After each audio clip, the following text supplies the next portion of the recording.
Hello everyone, this is going to be the last video of the day. You can use this video as a supplement to what you have read in the files I have shared with you and the videos that I have made earlier. Now, in this video, I would like to go deeper into one difference between popular literature and literary fiction. And what I would like to highlight now is the notion of emphasis. In popular literature, we see a stronger emphasis in the plot. And in literary fiction, we tend to see a stronger emphasis on the characterization. And how does that happen?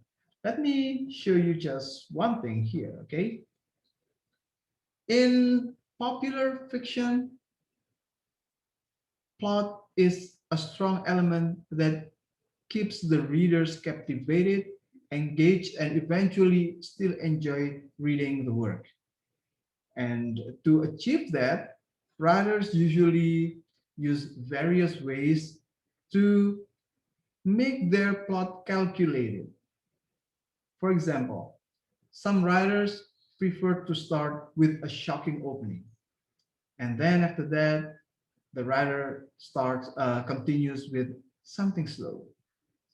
But then when the writer feels that giving them only description or slow narration will make them feel bored, they will flip the uh, plot again to make it rise, and so on and so forth until they can be sure that they can keep their readers engaged. One of the examples of the application of that is in Harry Potter and the Deathly Hallows. You can see the movie again and check whether what I share with you here is accurate or not. But basically, if you see Harry Potter and the Deathly Hallows, you will find that it starts with a strong opening with attention, and then it goes to a moment of peace or calmness. And then when we think that we have seen quite enough of this discussion in the house of Ron Weasley, for example, the writer gives us another thing that is shocking to us. And this makes us keep engaged with the story. It goes on and on until the end of the story when we get the ending of the story, yeah? When things get resolved. And that is how J.K. Rowling tries to keep us engaged. And it also happens in many other works of popular literature. Plot is a very strong element. And if they adapt it into, for example, a movie, they will then make a very calculated plot for the movie so that readers can be, or viewers keep getting engaged in the story. And then after that, in literary fiction, however, we see a stronger emphasis on the characterization. And it is related to the fact that literary fiction likes to explore human life, human emotion, and human civilization. To do that, they have to uh, show the characters in the most convincing way. The characterization is considered good if it's lifelike or reasonable or can be relatable to people in the real life. And as literature students, we even have certain ways to approach characterization. We have techniques to show it, to understand it, which is called still. You find the speech, you find the thoughts, and then the effect of one character to other characters, the action, and so on. And these techniques to understand the characterization were actually derived from the fact that characterization in literary fiction is a strong thing. And here it is. You need a certain way to explain that. Now, let me give you one example of literary fiction which is very strong in characterization.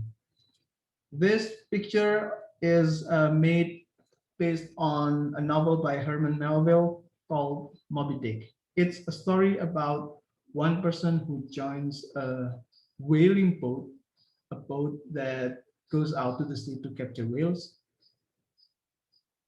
to find a white whale. Why do they want to find a white whale? It's because the captain of the ship has lost his leg because of this white whale. And now he wants to go out to the sea and take a revenge, basically. In this novel, we can find a very strong characterization of our narrator, the young man who joins the ship. Also, the characterization of Captain Ahab, the person who leads the captain of the ship who has lost his leg.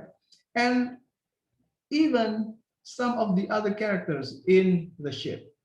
So if you want to find a strong example of characterization, Moby Dick is a very, very good example. It gives you pages after pages of characterization.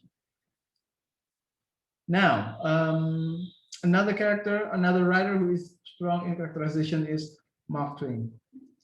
If Herman Melville can present his characterization, well, kind of seriously, Mark Twain can present his characterization, the characterization of his characters in a more laid-back way, sometimes very funny, humorous, but still very strong. Go find, for example, The Adventures of Huckleberry Finn to see how Mark Twain can um, provide the characterization of a boy who is not educated but smart in his own way. Okay, that's about characterization. Now, what about plots? For plots, let me just give you examples from these people. Okay, first one, Michael Crichton.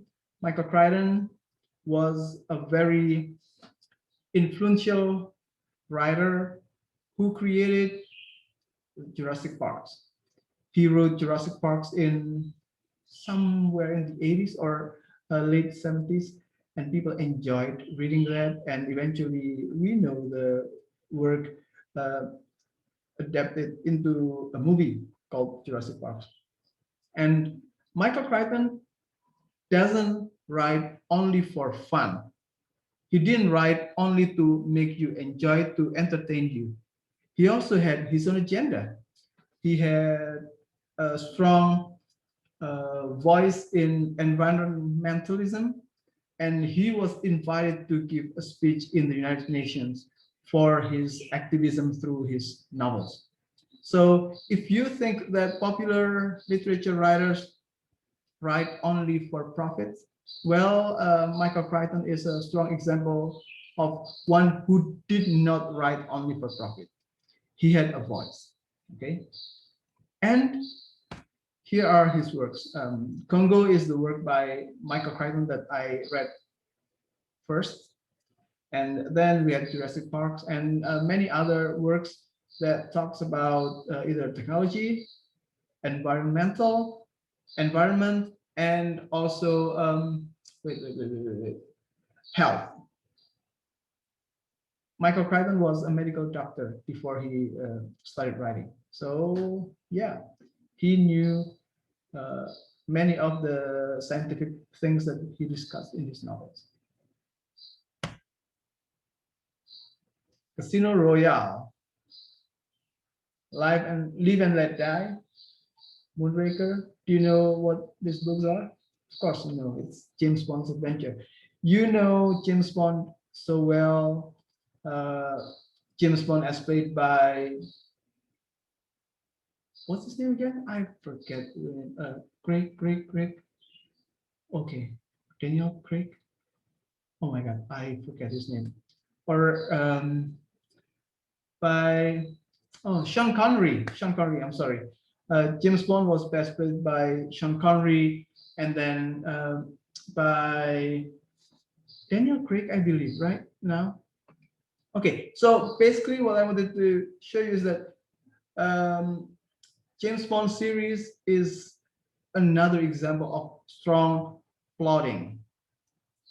Ian Fleming, the writer here, um, can give you various ways to make you interested. For example, he can give uh, actions that happen in exotic countries. He can give you actions that are actually impossible for normal people to do, like riding motorcycles on top of buildings and so on. So these are all part of how Ian Fleming creates the plot for to keep readers engaged. And no, I don't want to show you this, but this one, Agatha Christie, she's the queen of detective fiction, and she has, I don't know, hundreds of books probably. I'm not really sure how many books she created, but she created a lot of books with plots that made you want to finish the book soon. You don't want to leave her book when you read it before knowing the answer. So these are all examples of people who are strong in plot. And reading them, you will know how what I mean by engaging plots are actually.